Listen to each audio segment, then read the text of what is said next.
तो यहाँ हिंदू है, न तो यहाँ मुसलमान,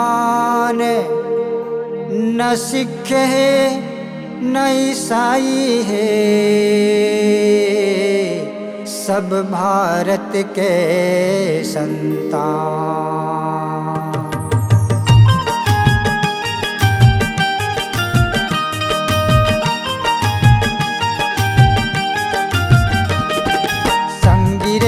जुर मिल के रहे महे भलाई, साथी हो जुर मिल के रहे महे भलाई। सुमत के डोर धर ले भाई हो, एकता बर जोर कर ले भाई। संगी रे साथी हो संगी हो साथी रे, जुर मिल के रहे महे भलाई। संगी रे जुर मिल के रहे महे भलाई।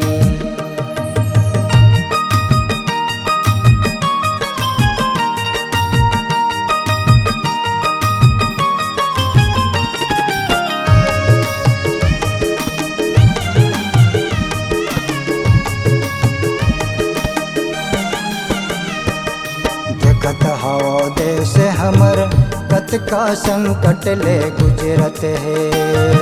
चारों डहर छेकत हवै बम औ बंदूक माटोकत है।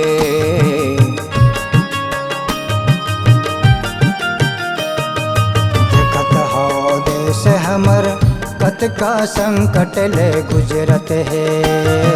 चारों डहर छेकत हवै बम औ बंदूक माटोकत है।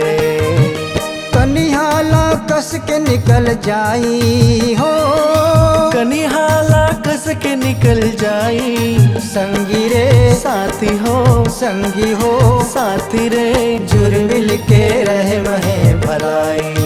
संगी रे जुर मिल के रहे महे भलाई।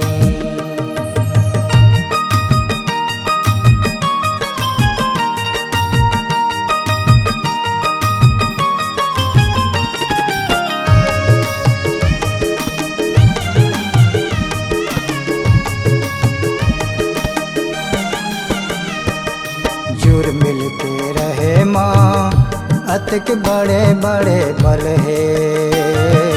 बैर खल टूट जाते चाहे कत को सबल रहे।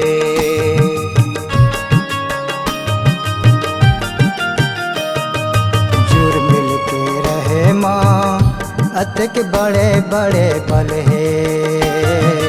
बैर घलो टूट जाते चाहे कत को सबल रहे। दुश्मन हाँ होते धराशाई हो, दुश्मन हाँ होते धराशाई। संगी रे साथी हो संगी रे साथी हो, जुर मिल के रहे महे भलाई। संगी रे जुर मिल के रहे महे भलाई।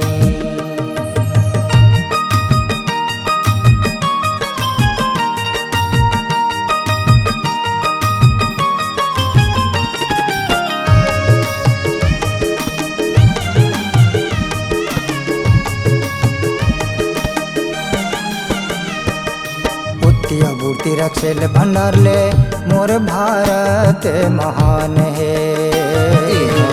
कई ठन भाखा हवै तब भोले एकता एक मिसाल है।